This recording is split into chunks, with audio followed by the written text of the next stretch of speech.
Part 1. Go where your people are.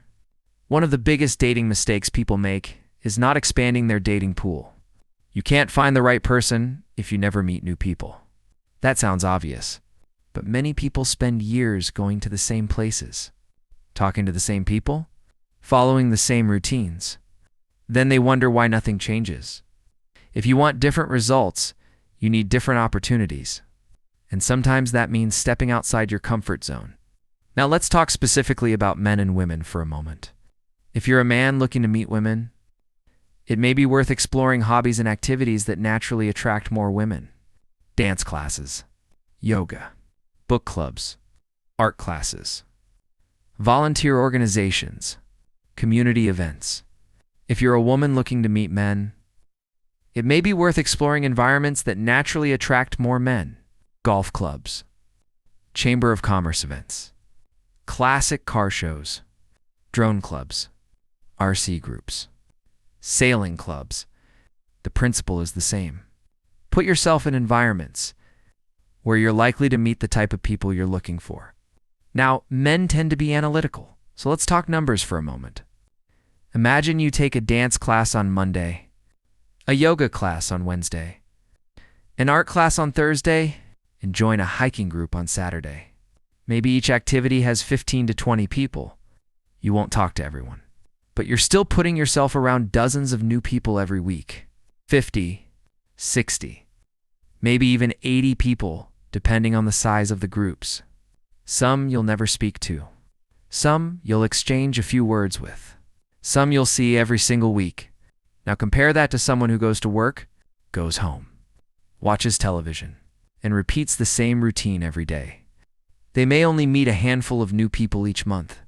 The difference isn't confidence. The difference is exposure. Opportunity starts with proximity. You can't build a relationship with people you never meet. And don't stop at one group. Many classes meet on alternating schedules. Maybe yoga is Monday and Wednesday. Maybe art is Tuesday and Thursday. Maybe hiking is on the weekend. You can participate in several activities throughout the week, creating multiple opportunities to meet new people while also improving your own life. Now, don't expect miracles after one visit. Give a group time. Show up consistently. Get to know people. Become part of the community. If after a few months you genuinely don't enjoy the activity or don't connect with the people, try something different. The goal isn't to force yourself into a hobby you hate. The goal is to explore. Understanding the logic behind it? First, the numbers matter. If you're one of 3 men in a room with 20 women, that's a very different situation. Being one of 20 men competing, for a few women, that's bad math. The reverse is true for women. Supply and demand exists in social situations too.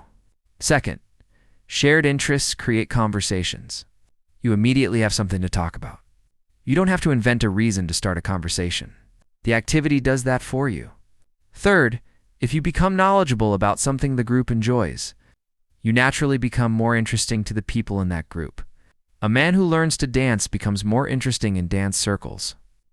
A woman who becomes involved in sailing becomes more interesting to people who enjoy boating. Shared interests create connection. Fourth, hobbies allow you to see the same people repeatedly over time. Most attraction doesn't happen instantly. People become more comfortable with familiarity. The more often people see you, the more opportunities they have to get to know you. Fifth, hobbies allow you to observe someone's character. Dating apps show profiles. Hobbies show people. You get to see how they communicate, how they treat others, how they handle frustration, how they behave when nobody is trying to impress anyone. Sixth, hobbies help expand your social network. Many relationships don't come directly from the hobby itself. They come from introductions. I know someone you should meet. My friend is single. You two would get along. One new social circle can introduce you to dozens of new people. And seventh, you still win even if you never get a date. You learn a skill. You become more social. You become more confident. You become more interesting. You improve your physical health, your mental health, or your professional network. Dating success becomes a bonus, That's a powerful position to be in. And finally, hobbies help you discover what kind of people you actually enjoy being around. Many people don't know exactly what they're looking for when they start dating, and that's okay. Sometimes you discover what you want by discovering what you don't want. You meet different personality types, different lifestyles, different values, different communication styles. Over time, patterns begin to emerge. You learn what personalities fit your life. You learn what values matter to you. You learn what kind of future you're trying to build. Because meeting more people is only half the equation. The other half is learning how to choose the right people. And that's where alignment comes in. ... End part 2. Compatibility is not control. One of the biggest mistakes people make in modern dating is confusing compatibility with control. They're not the same thing. Before I continue, I want to make something very clear. I don't believe people should be forced to change who they are in order to make someone else happy. If someone enjoys going out with friends, that's their choice. If someone enjoys staying home, that's their choice. If someone enjoys a lifestyle that doesn't appeal to you, that doesn't automatically make them a bad person. People have a right to live their lives according to their own values and preferences. The problem occurs when two people with very different lifestyles try to force a relationship to work. For example, let's say a man is uncomfortable dating someone who regularly participates in a nightlife or party-centered lifestyle. Some people immediately label that insecurity or control. But there's an important distinction. Telling someone they are not allowed to do something is control. Choosing not to date someone because their lifestyle doesn't align with your values is a compatibility decision. Those are two completely different things. The same principle applies in reverse. If a woman doesn't want to date a man who spends every weekend at bars, gambling, constantly traveling with friends, or pursuing a lifestyle that doesn't fit her relationship goals, she has every right to make that choice. Neither person has to change. Neither person has to be wrong. They may simply not be a good fit for each other. This is why having honest conversations early is so important. Many relationship problems aren't caused by bad people. They're caused by unspoken expectations. People assume they want the same things. People assume they share the same values. People assume attraction will solve everything. Then months or years later, they discover they were building toward completely different futures. Another argument you'll often hear is, if you don't accept certain behaviors, you're limiting your dating pool. I don't necessarily see it that way. If a particular lifestyle makes you unhappy, those people were never truly compatible partners for you in the first place. You're not losing compatible options. You're filtering for compatibility. And that's the entire purpose of dating. The goal isn't to find the largest number of people willing to date you. The goal is to find someone whose values, goals, boundaries, because the healthiest relationships usually aren't built on changing each other. They're built on finding someone who already wants many of the same things you do. At the end of the day, nobody should be pressured into accepting a relationship dynamic they don't want. And nobody should be pressured into becoming someone they're not. The goal isn't control. The goal is compatibility. And once you understand that difference, you'll make much better relationship decisions.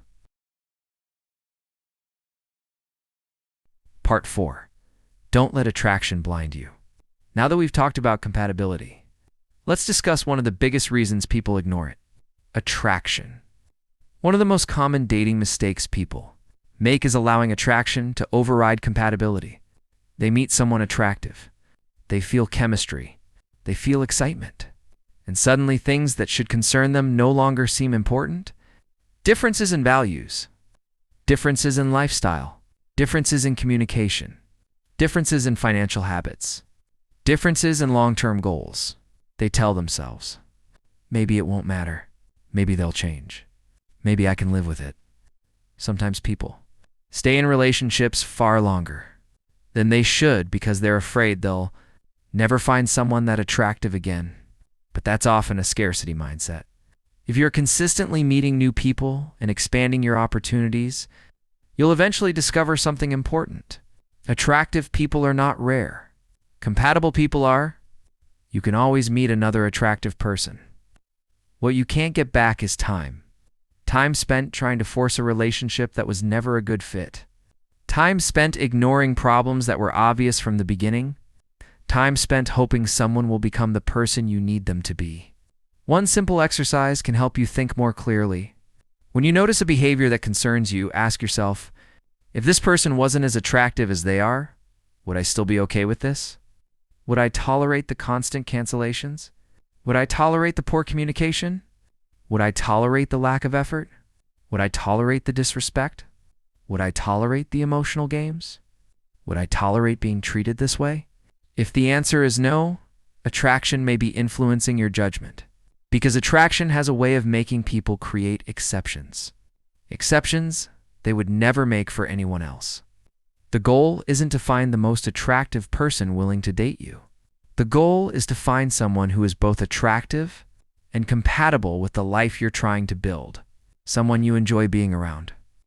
Someone who shares your values. Someone whose goals align with yours. Someone who brings peace instead of constant conflict. Attraction is important. There's nothing wrong with wanting a partner you're attracted to. But attraction alone isn't enough to build a healthy long-term relationship. Attraction gets your attention. Compatibility determines whether the relationship has a future. And if you're patient, keep improving yourself and continue expanding your opportunities. You'll eventually realize something many people never learn. You don't have to choose between attraction and compatibility. You can have both. The mistake is settling for one while ignoring the other. Because in the long run, a relationship built on attraction without compatibility rarely lasts. But when attraction and compatibility come together, that's when relationships have the best chance to thrive.